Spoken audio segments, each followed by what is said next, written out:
have collectively finished Invincible. Season 4 is finished. Season 5 is already confirmed. It'll come out kind of effectively a year from now. As y'all know, I love Invincible. Of the 3 superhero shows that were fighting for dominance, I thought Invincible was the leader of the pack. Daredevil is really good, and second place, and then there's The Boys. But for me, Invincible was kind of the one that I was like, all right, it's Wednesday, gotta watch it. I love it. Let's go. How many shows have we done? Invincible, Daredevil, and The Boys? Mm-hmm. The Boys is 4th place. Behind what? The Boys is 4th place. It's Daredevil, Invincible, and The Boys. And it gets 4th place.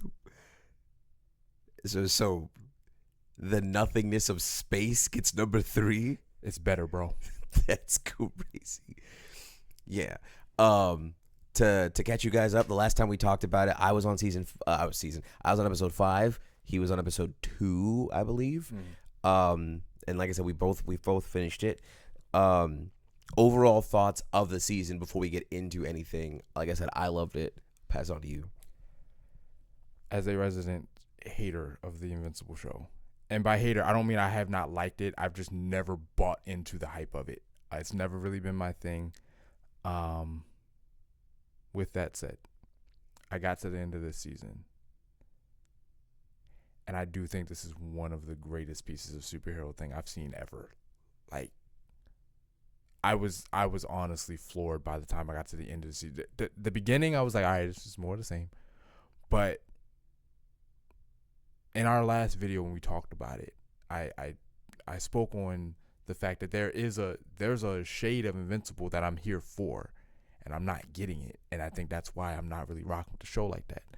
And midway through this season, we get into the stuff that I find the most interesting about Invincible. And it transformed the entire experience. Mm-hmm.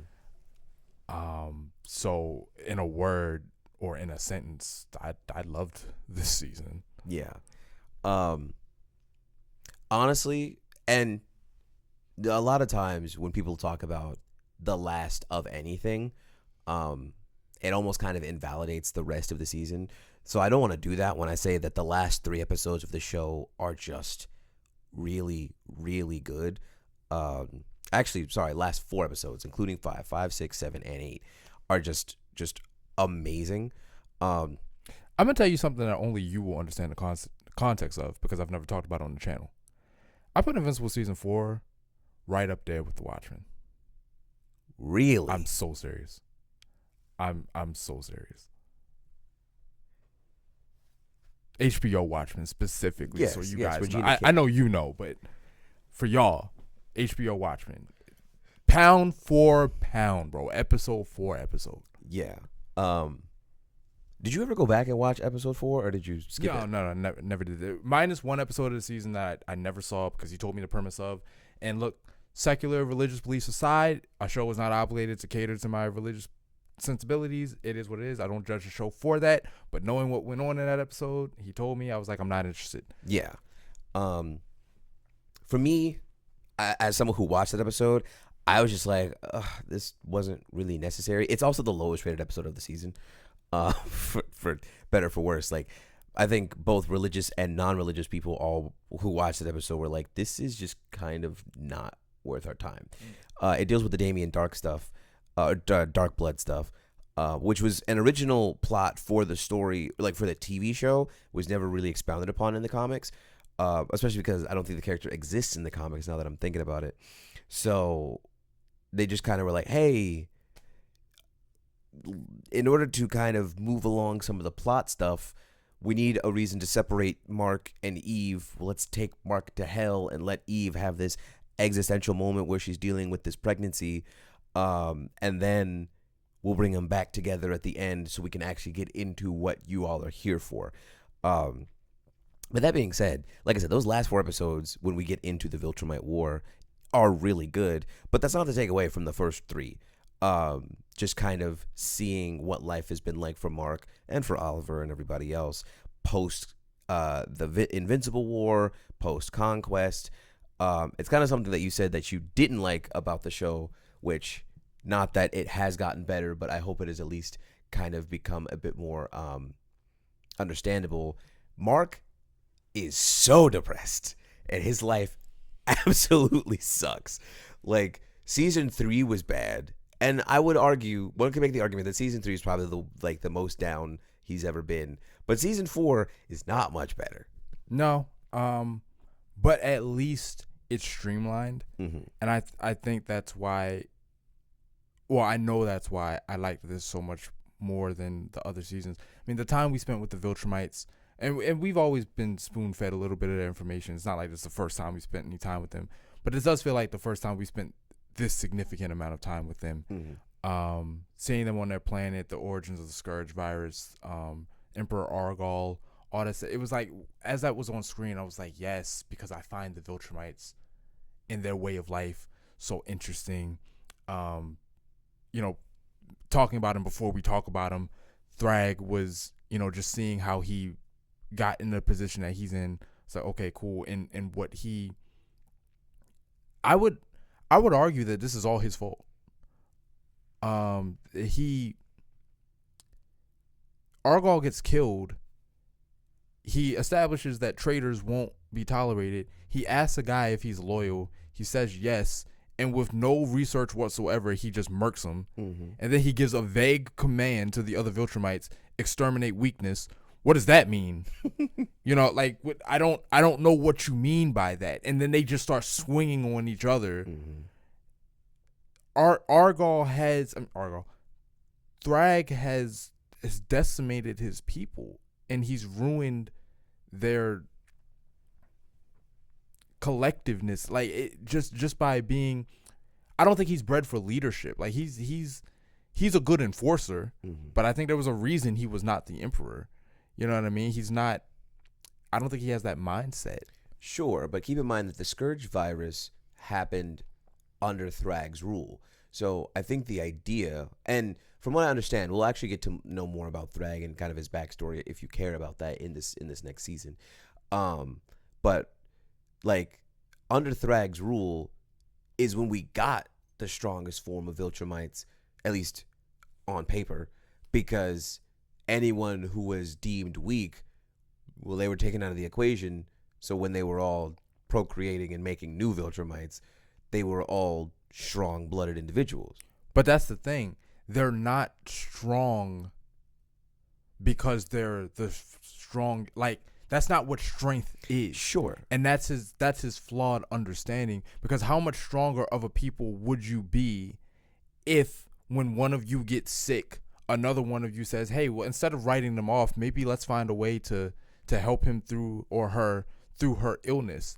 We could collectively become immune to this thing if we stop treating like getting sick is a sign of weakness. No, it was specifically designed to target your biology. This isn't a matter of weakness. This is nature. You know what I mean? But you're so obsessed with this idea of the strongest will survive, and some of y'all are just lucky that you that it didn't hit you the way that it hit everybody else. And Thrag specifically, it's kind of hypocritical talking like that because he's artificially enhanced. This is true. So I'd probably be good too if I got the stuff that you got. You know what I mean? That's not. He got the Viltrumite super soldier serum. You know what I mean? He's the Captain America of the Viltrumites, or he's the Captain America. Yeah, the Captain America of the Viltrumites as he is to regular people. The same strength differential, immune system differential, physical, emotional, mental differential that Cap has to us, he has to other Viltrumites. And he wasn't born that way. They made him into that. So what maybe your people would be like that if you would invest time into doing that instead of just being like, you know how we know who the strongest is? Whoever doesn't get their head chopped off. I mean, I don't know. I would have a little bit of a grade on a curve if somebody was in a fight against 6 other people and he lost. That doesn't sound like the most unreasonable thing. You banked them. I don't know. So no wonder there's only 50 of them left. 37. after post the events of those last 2 episodes. Those aren't good numbers. But I mean, we talked a bit about the first half of the season. Let's talk about the ending. Episode 5, that was the one I was waiting for him to see. Mark gets his guts ripped out. Man, I know for you said it wasn't that bad. For me, that was hard to watch. I say it wasn't that bad only because this show was what this show is, and I believe I've become desensitized to all of that at this point. So the only thing I can't wrap my head around is that at some point you're lying to me about what these people can and can't survive, because on the one hand you come back from that, but on the other hand that's exactly how you kill the next guy up. So I'm like, well, so yes and no. I mean, Thula, who is the one with the braid and the knife, she had her entire jaw ripped off in that fight in season 3. So, or not season 3, season 2, where they were on Thraxa. So, yeah, I think Omni-Man kind of has some point where he's like, Viltrumites are just very hardy, very durable. I mean, they built different. Effectively, I mean, honestly, the same thing that happened to Mark. Everyone calls him Steve Harvey because he looks like it. His name is Lucan. They're fighting in the cave on Thraxa when the Viltrumites show up, and Omni-Man hits him with the Viltrumite slice. Which, listen, if you ever see a Viltrumite do this, yeah, it's bought up for you. It's game. He hits him with that Viltrumite slice, and then he stabs a stalagmite through his stomach.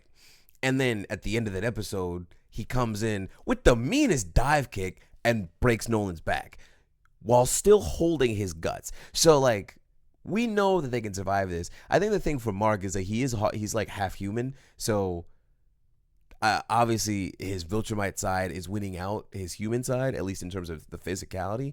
But also, I don't know about you, but I'm not sure I could survive having someone shove their hands inside of my stomach and chest area and then start pulling out all of my intestines, pancreas, liver, lungs, and all that other stuff. So, I mean, it was gross. I'm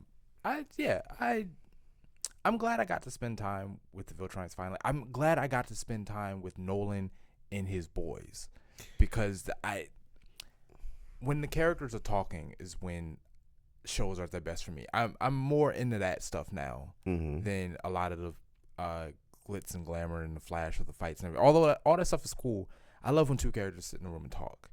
And the conversations that Nolan has with characters, from Debbie to Mark, and I know that his attempted apology with Debbie is the highlighted scene because of Sandra Oh's performance, and it's not to take away from that. But my favorite person he catches up with is this conversation with Cecil. Oh, I thought you were going to say Art. No, that's good too. But Cecil's my favorite because I'll let you finish, but I don't particularly like the way Cecil ended that conversation. But I mean, there is that. I guess that's a preference thing. The reason I like that conversation is because when he says, if it means anything, I'm sorry for blah, blah, blah. And Cecil's like, sure, it means something. I don't know if it means enough, but it means something. A character like Cecil is specifically built for someone like Nolan because he walks that gray line of necessary and evil. Like, Cecil has done heinous things for the greater good. So at the very least, he understands the mindset of someone like Nolan. Like, if you really believed this was for man and country and all that and blah, blah, blah, just for the protection of your race. And so judging you strictly by the action and leaving out the intent will kind of undercut you. So I really enjoyed that because I mean, he kept it real with him. He tried to take a step toward him, and he's like, "Look, Nolan, that's close enough." He's like, "You don't have to be afraid of me." It's like, "You out your mind?"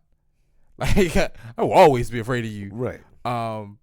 But Cecil understands in a weird, fucked up way. Like, Cecil understands, and Cecil has always been one of those characters that I liked in this world because his archetype I usually don't like. Because I just like the white meat baby face. Yeah. You know, the Superman, the Cody Rhodes, the Captain America. But in this world specifically, where you really don't have anybody that embodies that, Cecil is what bridges the gaps between characters. Mark, you kind of have to understand some of the darker sides of reality. Yeah. So just seeing those two catch up, I didn't know I needed that reunion until I got it. And the quieter moments of this season is what elevated it as a whole for me. Yeah. I mean, we had a brief conversation about Cecil in season 3 where Cecil's in the room, the white room, and Mark breaks into the white room and him and Cecil go at it. And then you just see all of the androids come out. And we were on opposite sides of that where I was like, well, Cecil's definitely in the wrong. And you were like, nah, Cecil has a point here. So, which was shocking for me because knowing that Cecil's not really one of your favorite characters, but I get it. I mean, Cecil does the kind of things that he does because Omni-Man does or did what everyone wants to believe the hero won't do. Right. You know what I mean? Like, Mark goes, why would you think you needed to protect yourself from me? The answer is because Nolan. Mm-hmm. And not Nolan specifically. The answer is because when a guy like Nolan has power like Nolan and is Nolan and you don't have a safeguard, bad shit happens. Mm-hmm. Very, very bad shit happens. Mm-hmm. And I know you want me to believe that you're as good a person as you say you are. Right. The world probably believed Nolan was as good a person as he appeared to be, and he was scheming for years. Yeah. For years, like you could be doing the same thing. You know what I mean? So I need Yeah. to be able to take you out, and then he give him. My job is to have a button that kills you. Your job is to never give me a reason to press it. Yeah. So yeah, I mean that kind of talks about season 6 where Nolan was kind of having his moment with Oliver, and you can kind of see Oliver. Oh, episode 6. Yeah, thank you. You can kind of see Oliver actually getting to know his dad. Oliver is incredibly impressionable, and I don't necessarily. Oliver is such a divisive character, specifically for this season, because in the previous season, most people did not like Oliver, and in this season, people like the character of Oliver. They just hate that Oliver is really dumb. So He's a kid. I mean, he's a teenager at this point. He's a kid. Sure. That kind of brings us to in episode 6. 2 months go by while Mark recovers from his injuries after his fight with Conquest, and we finally get to see the Viltrumites collectively unify in action over on Telescria. And dude, seeing Thetis throw hands. Oh yeah. Like when he showed up in like the robe and somebody made a passing comment to it. I don't even remember what the comment was, but he takes it off and he had the Iroh build. Dude, I was like, hey, my man, put them away, bro. No guns allowed. Dude, I love how online everywhere everyone's like, dude, General Krieg is a fraud. Like he has been getting nothing but pieced up. That's what I'm saying. Like a character like that, he gets by on the rule of cool. He shows up. He's got the monocle. Mm-hmm. You know, he's got a scar. You're like, okay, He's voiced by Clancy Brown. Yeah, like he must be about something. Not here. No, sir. Getting absolutely dirted. There's a quote that I love that goes like this: "Never underestimate an old man in a young man's game."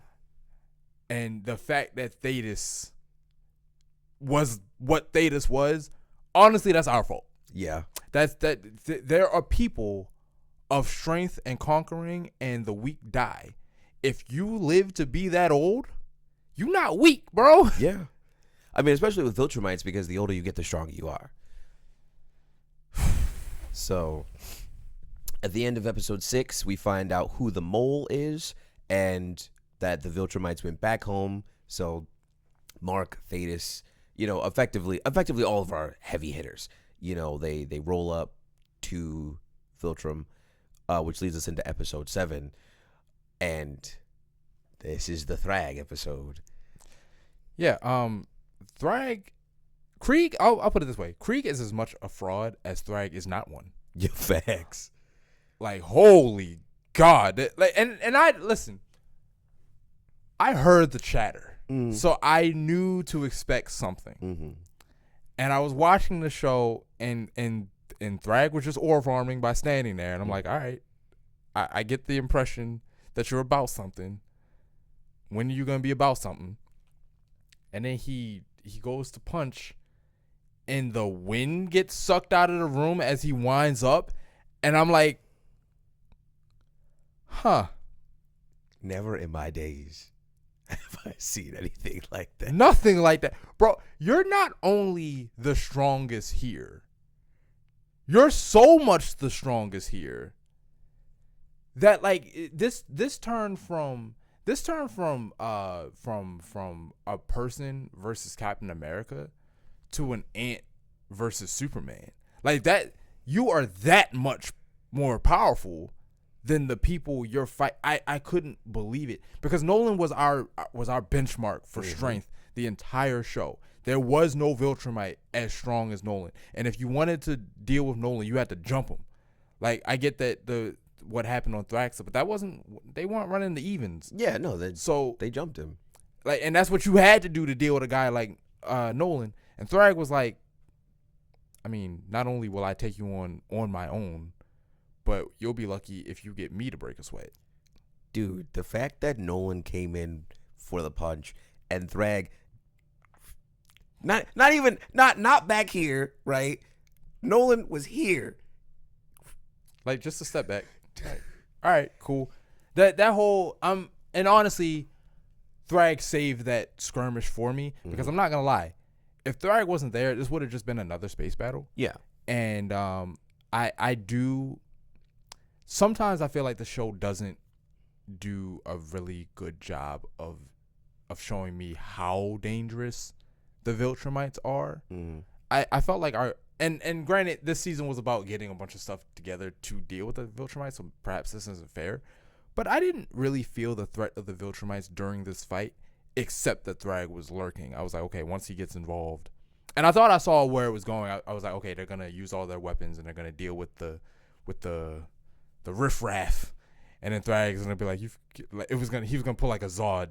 You've destroyed my people. And now he gets involved. Right. Didn't quite go down that way. I mean, they destroyed something. They blow up his planet. And Thetis, for some reason, he's like, well, now that you have no planet, I'm sure you'll surrender quietly. Why did you think that? Because, like, I understand his psychology in that he's like, all you have ever wanted to do is rebuild Viltrum. Unfortunately, Viltrum is now space dust. There is no rebuilding. You have no home. You have no people. You have lost. Surrender now, and we won't ice you. Not realizing that the person that they're talking to is 7'8", built like the Hulk, and, you know, can disconnect heads. Yeah, like, how about I just rip your head off and go about my business? Like, I don't know what you thought this was about to be. Thetis, like, man, rest in peace to Thetis. Just out of there, bro. It happened so fast. The fact that he didn't have, like, at least when you remember in Django, at least when Schultz killed Candy, he had the decency and intelligence to know that was his last act. Mm-hmm. You know what I mean? He looks at Django. I'm sorry, man. It had to be done. Mm-hmm. They just had the confidence like he won. You just gave this nigga no reason to have mercy on anybody. There's nothing more dangerous than a person with nothing left to live for. Bro, like, I couldn't, like, as an observer who does not know your ways like that, I didn't go to Viltrumite school, but I'm just sitting there watching. I know you're done. For some reason, you don't know you're done. It's like, nah, he's gonna be demoralized, and once that happens, then he'll see there's no need to fight. Huh. My body is really far away from me. And I saw people talking like, Thetis must be like the strongest one, or or like one of the strongest ones because like he was the only one who reacted when he charged him. I don't give a damn. Like he didn't react fast enough. Yeah. So it really doesn't matter. It was all right. He's finished, and Thrag made short work of Nolan. Ugh. Just gave him the Yamcha. Jeez. He's finished. Oliver's finished. Got his jaw knocked off. Quite literally, and missing an arm. And he was now they're not dead, but he was about to pack up Invincible and was like, we already have so few. Which actually kind of, before we hop into the season finale, I want to get your opinion, because we actually haven't talked about this, on Thrag's psychology. The offer he made to Nolan about wanting to rebuild Viltrum, why he's so tight-fisted, perhaps what could happen now that he is on Earth, spoilers for the finale. What are your thoughts on Thrag and his psychology of Viltrumites and power? He's obsessed with it, and that makes him dangerous. Like, if there's a world where I have no people and I just want my people to survive, and I see that Nolan made a home on Earth, is there a place for us on Earth? Can we make this happen? There's a world where that works.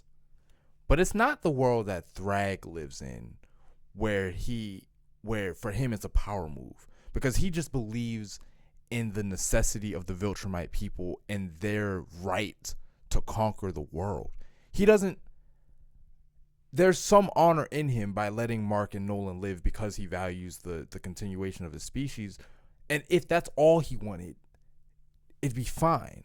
And I think everybody could get on board with that. But he doesn't want the survival of his species. He wants the domination of his species. Excuse me. His species is too powerful. It's too dangerous for that. So I'm sorry, bro. Like, we can't let that happen. Now, spoilers for the finale. It looks like that's about to happen. But, and I told you this in the car.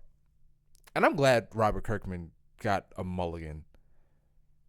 And I'm going to make a video very soon for the channel called The Art of the Cliffhanger, because I'm very passionate about the art of the cliffhanger. Mm-hmm. I feel like now that I've seen the end of season 4 of Invincible, I can finally forgive the Walking Dead season 6 finale. Mm-hmm.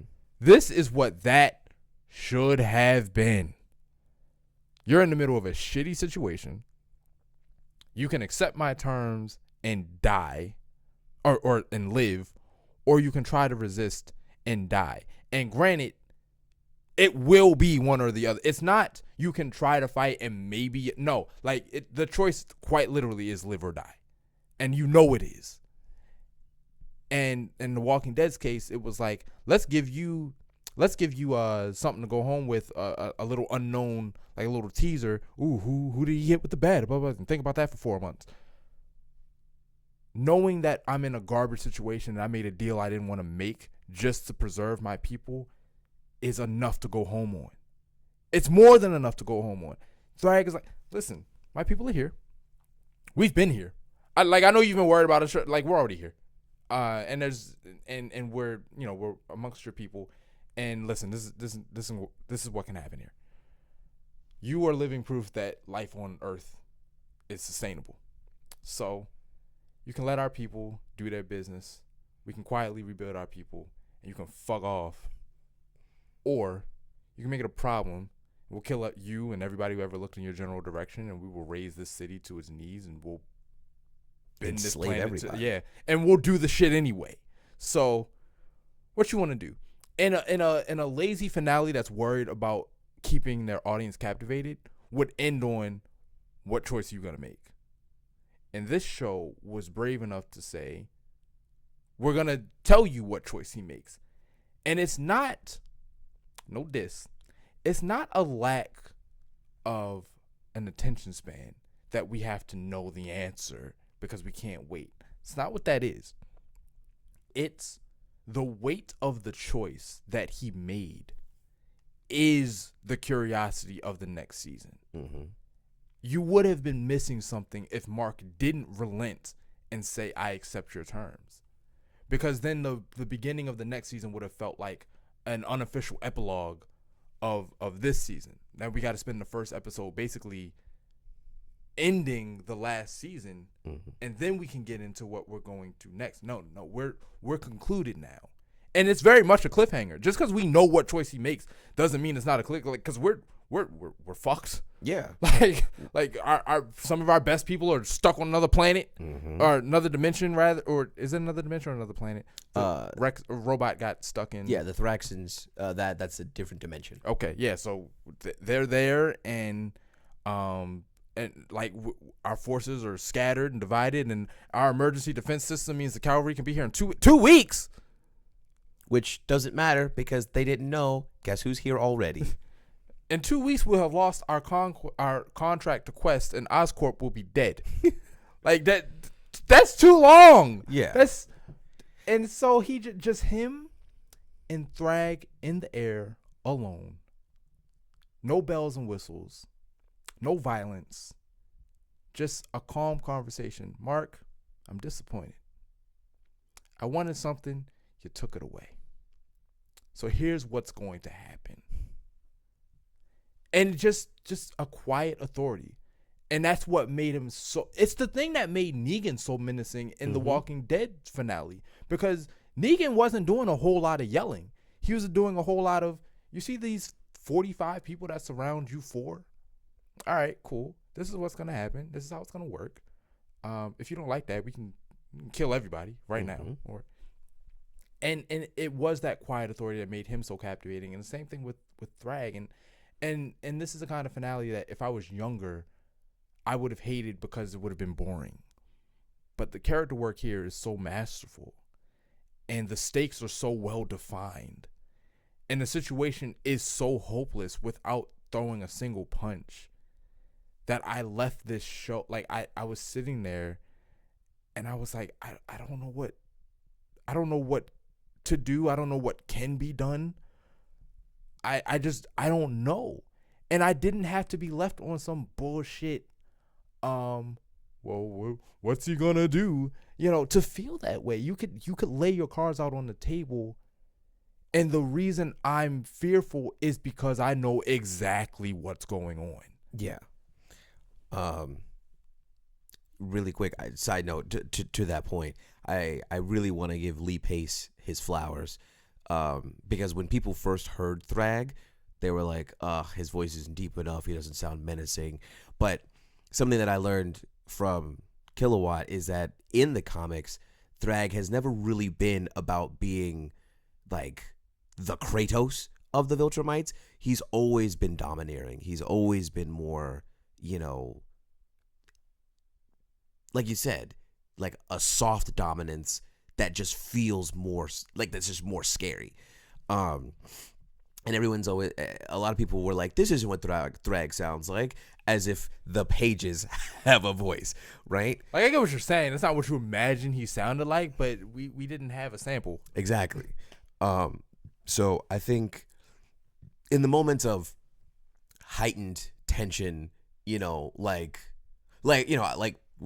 the joke, but I actually really love the line where he's like, no, I choose death. And, you see the tears on the character. It's like that feels emotional in relation to something you see earlier. One of Thrag's first appearances, before you even see his character, Krieg walks up to him and Thrag is like, how many dead Viltrumites are there? And Krieg is like, well, according to you. And he's like, don't make me ask a second time. And just that, I was like, oh, okay, I know what we're dealing with. But yeah, that's the ending. Mark, Omni-Man, some of the people get back to Earth. Alan takes over for Thetis. Oliver is with Alan on Telescria, recovering from his missing appendages. That's when we have that conversation between Cecil and Nolan. And the entire episode is kind of played as Mark's premonitions for the future, because he's talking to all of his family, his loved ones. He's talking to Eve and Cecil and his mom, and he keeps seeing Thrag murder these people just in cold blood, but they turn out to just be hallucinations. And then you get to the end, and he sees Thrag in the air, and he thinks it's a hallucination. He closes his eyes, he breathes, he opens it, and Thrag is still there. Credit where credit is due. They were doing that camera trick the whole time. It would get blurry when he was, or like hazy or subtly vibrating or whatever when he was hallucinating. And when Thrag is floating in the sky, my wife goes, "Oh, he's really there." And we were like, not you and me, but we were like, no, they're doing the camera trick that they've been, because she had missed most of the episodes, so it's like she didn't have that context. And I was like, no, he's hallucinating, because they've given us the clues that he's hallucinating, and he was still there, and I was like, all right, credit, you saw right through that. I thought they would I thought it was another trick, and that twist really only works if you spend the episode preying on his fear that they're here, and he keeps finding out they're not here. And then the ultimate twist is not only are they here, but they've been here. It should, like, you imagine that them being here would have had to be loud and boisterous and violent. Nobody said that's how they were gonna come here. And that's the genius of Thrag. Like, that's why he needs to be quiet. That's why he needs to be soft, because he's everything you don't imagine a Viltrumite to be. Right. I don't know if you ever heard the story of how Peter Cullen settled on his voice for Optimus Prime. I think you've told me, but I think his brother told him, or somebody told him, the voice should encapsulate this saying: be strong enough to be gentle. Thrag is that. I don't gotta have a deep voice, because if you make fun of my voice, I'm rocketing you through the galaxy in one. But like, don't fuck with me. Right. You know, like, you will bring everything that you have to bear. You will throw your hardest punch, not some arbitrary number, not half as strong. You will hit me as hard as you can. And my response to you will be, I'm not impressed. I'm Hood. I've been the boy. He's been the boy.